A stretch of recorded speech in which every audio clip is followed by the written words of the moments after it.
ಕರ್ನಾಟಕ ರಾಜ್ಯದ ಬಜೆಟ್ ಮಂಡನೆ ಆಗಿದೆ. ಮಾನ್ಯ ಮುಖ್ಯಮಂತ್ರಿಯಾದ ಸಿದ್ದರಾಮಯ್ಯನವರು ಇದನ್ನು ಮಂಡಿಸಿದ್ದಾರೆ.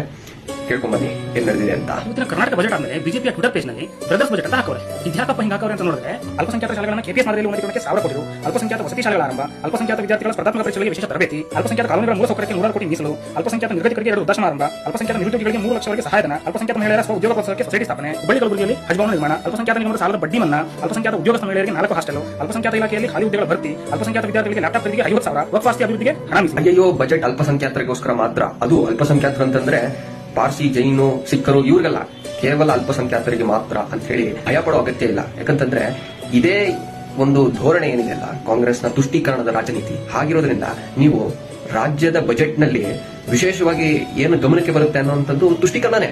ಅದು ಬಿಟ್ಟು ಅವ್ರಿಗೆ ಬೇರೆ ದಾರಿ ಇಲ್ಲ, ಗುರು. ಸಾಧ್ಯನೇ ಇಲ್ಲ. ನೀವು ಯಾವತ್ತು 80% ಸಾಲಿಡ್ ಆಗಿ ವೋಟ್ ಹಾಕಿದ್ರ? ಸಾಧ್ಯನೇ ಇಲ್ಲ. ಹಾಕಿದ್ರು ಕೂಡ ಅವರ ತುಷ್ಟೀಕರಣ ರಾಜನೀತಿ ನಡೆಯೋದೇ ಇದೆ. ಅವ್ರು ಜೀವನ ಮಾಡ್ಬೇಕಂತಂದ್ರೆ ಇನ್ನೇನ್ ಬೇಕು? ಓಲೈಕೆ ಮಾಡಬೇಕು, ವೋಟ್ ಪಡ್ಕೋಬೇಕು. ಅದ್ ಮಾಡ್ತಾ ಇದಾರೆ. ಸರಿ ಇದೆ ಕಾಂಗ್ರೆಸ್. ಅವ್ರ ಲೆಕ್ಕಾಚಾರದಲ್ಲಿ ಅವರು ಸರಿಯಾದ ಧೋರಣೆಗೆ ಹೋಗ್ತಾ ಇದಾರೆ. ನೀವು ತಡೆ ಬಾಯ್ ಬಾಯ್ ಪಡ್ಕೊಂಡ್ರೆ ಏನ್ ಪ್ರಯೋಜನ? ಸಮಯಕ್ಕೆ ಸರಿಯಾಗಿ ಏನ್ ಮಾಡ್ಬೇಕು ಅದು ಮಾಡಲಿಲ್ಲ. ಈಗ ಅನುಭವಿಸಿ. ನಿಮ್ಗೇನನ್ಸುತ್ತೆ?